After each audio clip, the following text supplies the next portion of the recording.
Welcome to Seeker of the Strange, a podcast that has a very strange way of looking into the paranormal. I'm Dan Bloomingdale, your guide to the weirdness in our world. And for tonight's episode, we'll be looking into a phenomenon I like to call smiling strangers. For years, people have been reporting encounters with strange men in the night. They are often dressed oddly, not necessarily anything that obviously stands out, but rather their attire may seem dated or possess elements that seem off to you. Their movements are a bit awkward, weird positions, strange ways of walking, but their speed is somewhat inhuman. They possess seemingly unnatural grace and agility. Smiling strangers never seem to blink, with their eyes wide and seemingly locked open. But most notable of all are their wide, painful-looking, menacing smiles. My introduction to these beings came in the form of a creepypasta. These are internet urban legends or ghost stories, so normally not the stuff I would use for paranormal research. So when I first read about the Smiley Man, I disregarded it. Just trumped it up as another story people like to tell to send a few chills down your spine. It wasn't until I was doing some research for my blog on the Mothman that I found something that changed my mind a bit, and I knew I had to dig just a little bit deeper to see what was there. Late one night in Seattle, Washington, the witness walked alone down a familiar street when suddenly, there ahead in the road, the witness spotted a strange man approaching. The man's head was tilted skyward, and as he approached, he seemed to be dancing, something similar to a waltz. Figuring him to be drunk, the witness began to trying to make a little room so that they could pass without incident. However, as they neared one another, the witness got a better look at this man. His head never left the sky, his eyes were wide, and on his face was locked a grim, menacing-looking smile that seemed almost unnatural to the witness. Unnerved by this appearance, the witness made their way over to the other side of the road to give as much distance between them as possible. However, after making it to the other side, an eerie silence seemed to have filled the air. The witness again turned, and to their horror, discovered that the man had stopped dancing and now was standing there, still staring at the sky, but had their body facing towards them. The witness began to pick up the pace, but never stopped watching the man as the witness made way down the road. With nearly a block between them, the witness felt safe enough to look away and face forward into the night. But within a few moments, the witness felt compelled to turn again to see what the man was doing. And to the relief of the witness, the man was gone. Unfortunately, this was but a brief relief. As the witness scanned the dark, the man was again found, but this time on the same side of the street and much, much closer. Crouched low to the ground, gripped by fear, the witness felt unable to move. The man began to awkwardly approach like some sneaking cartoon character, not standing fully erect, but still crouched low to the ground with one long, slinking leg tiptoe crawl after another. Within moments, the man stood but a car length from the witness. It seemed impossible to the witness that the man could move so quickly and so gracefully from such a position, and yet here he was. The man once again stood, but the entire time through this movement and standing up, the man never took his eyes off of the sky, and his mouth was still locked in that menacing grin. As the witness struggled to gain control of their body, after what must felt like an eternity, the man resumed moving again, not closer to the witness, but rather away, resuming his strange dance into the night. The further he got, the greater the strength seemed to return to the witness, and when he was about a block away, the witness felt the ability to move again. But then the man stopped, and suddenly began charging down the street, back towards the witness, whom turned and fled into the night, running as fast as they could, running for help, running for light, anywhere where this man was not. And after several blocks, exhaustion took hold, and begrudgingly the witness turned back, only to find that the man was gone. Now, I suggest to actually hear the full story yourself. I'm not sure I provide the story with the same amount of creepiness or justice that it deserves. So what can we make of this tale, this strange story provided to us through Reddit by a user named Blue Title? That's title as in tidal wave. So what struck me most, or at least gave me the most chills when I first read this story, was, the lack of supernatural elements to it, the realism that it had, and I think that's kind of why it stuck with me initially. So everything we know from this story we get from Blue Title. Blue Title has been very protective of personal privacy. You may have noticed a distinct lack of gender pronouns when I was recounting the story, and that is because Blue Title has kept everything from us, including gender, occupation, age. But that can be understandable. Throughout this entire time, Blue Title has maintained that this is not just some creepy ghost story that was made up by them, but rather that this was a true event, and at the time, that was it. There was nothing else to go on, so I wrote it off. But as I began doing research into the Mothman for the first blog for the website, I noticed a strange coincidence, a name, and a set of behaviors that were very reminiscent to me of the Smiling Man. And if you know your Mothman lore, then of course you know that I'm referring to the being known as the Grinning Man. So the initial story of the Grinning Man actually requires you to kind of bear with me for a moment. We're going to get to the linkage between the Grinning Man and the Smiling Man. The Grinning Man is actually introduced to us through a man named Woody Derenberger of Point Pleasant, West Virginia. This man first encountered the being known as Indrid Cold, later referred to as the Grinning Man, on October 2nd, 1966. And if that date sounds a little ominous to those of you who have studied the Mothman, then you will know that that is just mere weeks before the first Mothman sightings would occur in Point Pleasant. Driving home late that evening, Mr. Derenberger was passed suddenly by a strange light, and a few miles down the road he was forced to bring his vehicle to a stop, as in front of him was a very strange craft.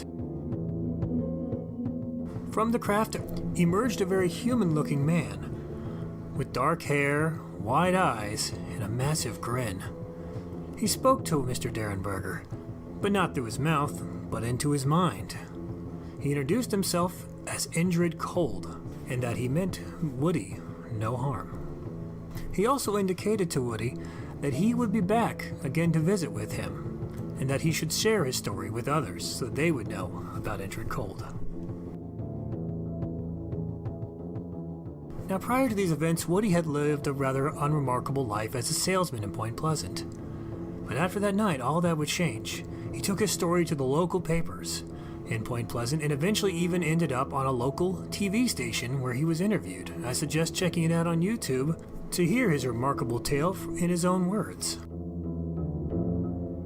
As it turned out, Cold was good to his word and returned to Derenberger quite often. In fact, at one point, Woody Derenberger even suggested that Indrid Cold had taken him to his home planet of Lanulos, and I don't know if I'm pronouncing that correctly, so please forgive me. Derenberger would eventually chronicle his adventures in his book, Visitor from Lanulos. The only thing that was apparent from my research into Mr. Derenberger was that it looks like he suffered some kind of mental break and lost touch with reality. In fact, at one point he even proclaimed that Indrid Cold had told him that he was going to be pregnant. Clearly, he did not become pregnant. But regardless of how we perceive Derenberger's account, he was not alone in his encounters with a strange grinning man. And as I discovered, Derenberger was the exception to grinning man encounters, not the rule. Mothman Prophecies author John Keel had interviewed and kept contact with Derenberger during the Mothman hysteria that loomed over Point Pleasant between 1966 and 1967. Keel was highly skeptical of Derenberger's story, but his investigation led him to discover other individuals who had encountered this creature that he would eventually come to call the Grinning Man. But the other witnesses to this Grinning Man found him far more menacing than Derenberger's friendly alien from Lanulos. 1 month prior to Derenberger's encounter with Indrid Cold, 2 young boys were walking home down a country road in Elizabeth, New Jersey. And as they went along, they felt a strange sensation, and they turned around and they saw a man standing behind a fence that was not there before when they first passed it. A little panicked by this, the boys picked up the pace and continued down the road, when they decided again just to check back a few moments later to see what the man was doing. And to their horror, they discovered the man had cleared the fence, which was, according to them, a very high fence, and had done so without making a single noise. Panicked by this, they took off into the night and ran to home. They described him as wearing an odd suit, bald, with large wide eyes, and a large, unnerving grin on his face. And if that wasn't enough, John Keel also encountered a young girl in Point Pleasant whom claimed to have an encounter with the Grinning Man on the same night that Derenberger says he met Indrid Cold. Young Lily Linda was fast asleep in her bed when she awoke with a start and was horrified to discover a strange man in her bedroom, looming over her with large wide eyes and a massive grin. Frightened, she looked away and screamed loudly, but when she looked again, the man was gone. Concerned he was in a different part of the house, she ran to her parents' room and brought them back. A thorough search of the house revealed no one there. Reports of encounters with this Grinning Man have come to us from all over the world. In fact, between 1966 and 1967, the town of Providence, Massachusetts, had their own Grinning Man encounters. It was reported by many citizens throughout these years that a strange, massive prowler with wide eyes and a giant smile was found lurking through the neighborhoods. This prowler was never caught, and at the time, Providence residents feared that he would try to enter their homes. December 3rd, 1979, a watchman in Italy claims to have been assaulted by a strange bald man wearing a metallic checkered plate shirt, and he possessed wide eyes and an unnaturally large smile. Encounters with the Grinning Man seemed to hit their peak between 1966 and 1967.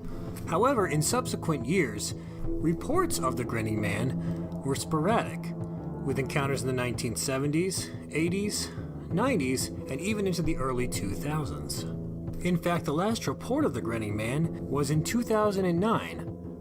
After this time, people stopped having encounters with the Grinning Man and started having sightings of the Smiling Man. Now, it would be easy to write off such encounters as simple products of our collective and cultural imagination, classify them as just some part of a long-running urban legend or ghost story. The fear of outsiders and strangers certainly isn't a new phenomenon and is likely something that's going to stay with us for quite some time. Because as long as there's an us, there will always be a them. There will always be an outsider that we perceive as a threat to our resources, our way of living, and in some cases, our lives. And this idea of the smiling strangers is something that has taken root in pop culture. Various movies, comic books, and TV shows have all borrowed and added to the idea of menacing, grinning men in the night that intend harm to us. And you don't have to look very hard to find these things. The Joker from DC Comics, Pennywise the Dancing Clown from Stephen King's It, and the Gentleman from Buffy the Vampire Slayer are all great examples of the idea of smiling strangers that are ingrained into popular culture. These reports may even be linked to coulrophobia, the fear of clowns. I found it very interesting just how many similarities there are between smiling strangers and clowns. exaggerated facial features around the eyes and mouth, awkward motions, and strange behaviors are all classic characteristics of both smiling strangers and clowns. The best evidence for such a link can be seen in the clown panic of 2016, where people began reporting sightings of killer clowns all over the United States, and even in some places around the world. And as it turns out, most of these were just pranks. Another piece of evidence that seems to work against the idea of these smiling strangers being something more than just a urban legend or prank is the way in which sightings seem to increase around certain events in pop culture. The potential influence of the explosion in the 1950s and early 60s of science fiction and horror movies can be seen following the events of the initial 1966 and 1977 sightings of these creatures. After these initial sightings, the sightings seem to have gone down, but then began to spring up again in the late 1970s. Preceding this increase in sightings was the release in 1975 of John Keel's book, The Mothman Prophecies, which included the initial reports of the Grinning Man. And even Blue Title's Smiling Man comes under some suspicion as well. According to Blue Title, whom released this story in 2012, the encounter had happened about 5 years prior to the release of the story, meaning around 2008 and 2009. What makes this murky is the fact that the Mothman Prophecies received a movie adaptation in 2002, and perhaps more interestingly was the release in 2008 of Batman: The Dark Knight, featuring Heath Ledger's portrayal of the Joker, whose appearance bears a striking resemblance to many of the descriptions of the Smiling Man. Suffice to say, these smiling strangers have all the hallmarks of an urban legend within our culture, and it isn't possible to rule out the potential for media influence in these accounts of smiling strangers. I actually began to feel that I was going to come full circle with this research, that rather than finding something paranormal, I was actually returning back to my initial idea that this was an urban legend, a much bigger and deeper urban legend than I had first suspected, but at the end of the day, still an urban legend. The only thing at this point that was going to convince me to give it more paranormal credibility, there were accounts of these smiling strangers that predated the 1966 and 1967 encounters, something that could predate those influences from modern pop culture and media. And as I began my research looking into this, I came across a very familiar name, but not one that I had researched very much: Spring-Heeled Jack. Now, I'll be the first to admit, the name Spring-Heeled Jack doesn't particularly ring of menace and terror, but to the people of Victorian England, he was as frightening as the Smiling Man and Grinning Man are to us. The first sighting of this strange individual occurred in 1837, and his reign of terror would continue until 1904, 67 years of reported activity. Most encounters with Spring-Heeled Jack included him making sudden appearances, frightening bystanders and witnesses, before leaping off into the night and vanishing without a trace. In some of the worst cases, it was said Spring-Heeled Jack would try to enter someone's home and assault them. Much like the other smiling strangers, Spring-Heeled Jack was known for his incredible agility, menacing eyes, and wicked-looking face. In nearly every depiction that I have found of Spring-Heeled Jack, he is shown to be bearing a large ear-to-ear grin. Accounts of his attire vary in between victims, but they all share the commonality that they think that he was dressed strangely. Many different local leaders and authority figures attempted to stop his reign of terror. However, despite the numerous amount of investigations and arrests, the menace of Spring-Heeled Jack continued. In fact, it is rather unclear as to why this phenomenon came to an end, if in fact it ended at all. So what can we make of these three interesting creatures? Smiling Man, Grinning Man, and Spring-Heeled Jack. They share many commonalities, but also each one seems to have its own unique characteristics and behaviors. In fact, no two stories about either the Grinning Man, Smiling Man, and Spring-Heeled Jack are exactly alike. There's always some kind of variable difference between the creatures that are being reported, and yet they all seem to be cut from the same cloth. Some seem to just stand by and watch us, while others actively try to harm us. If I'm going to be completely honest when it comes to this idea of smiling strangers, I'm very much vexed by it.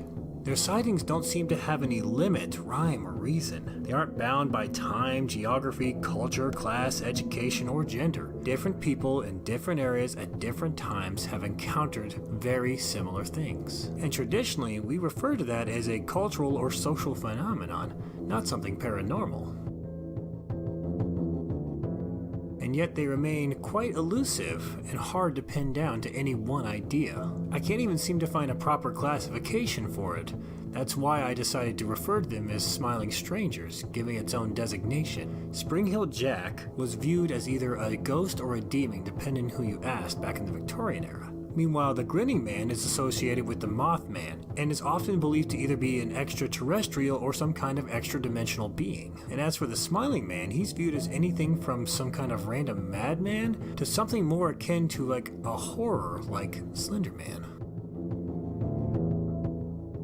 And if you take a look at this as one collective story, you begin to realize that the only thing that seems to change about these smiling strangers is the way in which we try to explain them. At the end of all this research, there's only a couple things that I'm certain about when it comes to these smiling strangers. And that is one, this is a phenomenon that's been going on for quite some time. Two, that it is a universal experience and not one limited by normal social and geographical constraints. And three, this phenomenon is something that's likely going to stay with us for quite some time. So what do you think? What exactly are these smiling strangers? And if they're real, what exactly are they up to? For Seeker of the Strange, I'm Dan Bloomingdale, asking, when you find the strange, will you seek the answers?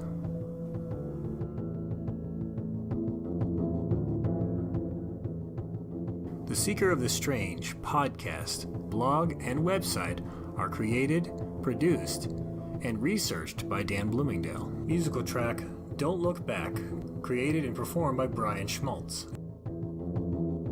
Is there something paranormal that you would like to know more about? Want to find out more about our investigations and upcoming events? Be sure to check out our website at theseekerofthestrange.com for all the latest information, blogs, and podcasts, as well as links to our social media. Who knows, maybe you could even join in on one of our investigations or even become a guest on the podcast yourself. Until next time, thank you for listening to Seeker of the Strange.